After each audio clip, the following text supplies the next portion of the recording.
ಸರ್ಕಾರಿ ಹುದ್ದೆಗಳ ನೇಮಕ ಆಗಬೇಕು ಅಂತ ಹೇಳಿ ಯುವ ಸಮೂಹ ಪ್ರತಿಭಟನೆಯ ಹಾದಿಯನ್ನು ಹಿಡಿದಿದೆ. ಕಳೆದ 2.5 ವರ್ಷದ ಅವಧಿಯನ್ನು ತೆಗೆದುಕೊಂಡರೂ ಕೂಡ ಯಾವುದೇ ರೀತಿಯ ಅಭಿವೃದ್ಧಿ ಅನ್ನೋದಿಲ್ಲ.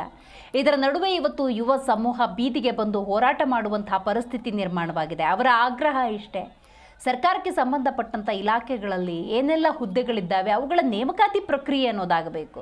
ಇವತ್ತು ಕರ್ನಾಟಕ ಕಾಂಗ್ರೆಸ್ ಅಧಿಕಾರದ ಹಪ್ಪಹಪ್ಪಿ ಒಳಗೆ ಮುಳುಗಿ ಹೋಗ್ಬಿಟ್ಟಿದೆ.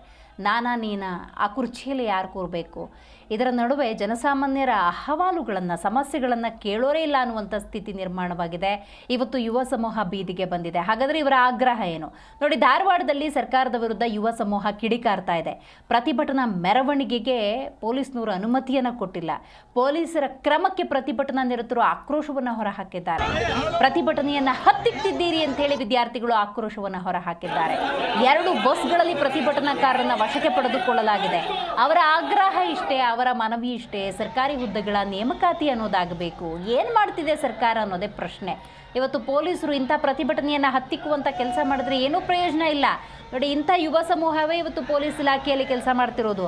ನೀವು ನಿಮ್ಮ ಕರ್ತವ್ಯವನ್ನು ನಿರ್ವಹಿಸ್ತಾ ಇರ್ಬೋದು, ಆದರೆ ಯುವಕರ ಧ್ವನಿಯನ್ನು ಹತ್ತಿಕ್ಕೋದಕ್ಕೆ ಸಾಧ್ಯವಾ? ಇವತ್ತು ನೋಡಿ, ಕಳೆದ 2.5 ವರ್ಷಗಳ ಅವಧಿಯಲ್ಲಿ ಎಷ್ಟೋ ನೇಮಕಾತಿಗಳು ಹಾಗೆ ಉಳ್ಕೊಂಡಿದ್ದಾವೆ. ಎಷ್ಟೋ ಸರ್ಕಾರಿ ಇಲಾಖೆಗಳಿಗೆ ಸಕಾಲಕ್ಕೆ ಸಂಬಳ ಅನ್ನೋದು ಆಗ್ತಾ ಇಲ್ಲ. ಹಾಗಾಗಿ ಪರಿಸ್ಥಿತಿ ಎತ್ತ ಕಡೆ ಸಾಗ್ತಿದೆ ಅನ್ನುವಂಥ ಸನ್ನಿವೇಶದಲ್ಲಿ ಇವತ್ತು ಯುವ ಸಮೂಹ ಬೀದಿಗೆ ಬಂದು ಹೋರಾಟ ಮಾಡ್ತಾ ಇದೆ. ಧಾರವಾಡದಲ್ಲಿ ನಡೀತಾ ಇರುವಂಥ ಹೋರಾಟ ಇದು ಕೇವಲ ಧಾರವಾಡಕ್ಕಷ್ಟೇ ಸೀಮಿತವಾಗಿಲ್ಲ. ರಾಜ್ಯದ ಪ್ರತಿ ಜಿಲ್ಲೆಯಲ್ಲೂ ಕೂಡ ಇಂಥ ಹೋರಾಟಗಳು ನಿರಂತರವಾಗಿ ನಡೆಯುವಂಥ ಸನ್ನಿವೇಶಗಳು ಎದುರಾದರೂ ಕೂಡ ಆಶ್ಚರ್ಯ ಇಲ್ಲ. ನೋಡಿ, ಇದಕ್ಕೆ ಸಂಬಂಧಪಟ್ಟಂತೆ ಜನಪ್ರತಿನಿಧಿಗಳು ಉಡಾಫಿಯ ಉತ್ತರವನ್ನು ಕೊಡ್ತಿದ್ದಾರೆ. ಅದಕ್ಕೂ ಸಹಿತ ಯುವ ಸಮೂಹ ಅನ್ನೋದು ತನ್ನದೇ ಆದಂಥ ಪ್ರತಿಕ್ರಿಯೆಯನ್ನು ಕೊಡ್ತಾ ಇದೆ. ತಲೆಹರಟೆ ಅನ್ನುವಂಥ ವಿಚಾರವನ್ನು ಜನಪ್ರತಿನಿಧಿಗಳು ಉಲ್ಲೇಖ ಮಾಡಿದ್ದಾರೆ. ಹಾಗಾಗಿ ಇದನ್ನು ಒಪ್ಪಿಕೊಳ್ಳುವಂಥ ಸ್ಥಿತಿಯಲ್ಲೇ ಇಲ್ಲ. ಇವತ್ತು ಸರ್ಕಾರಿ ಶಾಲೆಗಳನ್ನು ಮುಚ್ಚುವಂತಹ ಹಲವು ಸನ್ನಿವೇಶಗಳು ನಡೆದಿದೆ. ಸರ್ಕಾರಿ ಹುದ್ದೆಗಳ ನೇಮಕಾತಿ ಅನ್ನೋದು ಸಕಾಲಕ್ಕಾಗ್ತಿಲ್ಲ. ಒಂದಲ್ಲ ಎರಡಲ್ಲ, ಬೇಕಾದಷ್ಟು ಸಮಸ್ಯೆ ಇದೆ. ಹಾಗಾಗಿ ಯುವ ಸಮೂಹ ಬೀದಿಯಲ್ಲಿದೆ.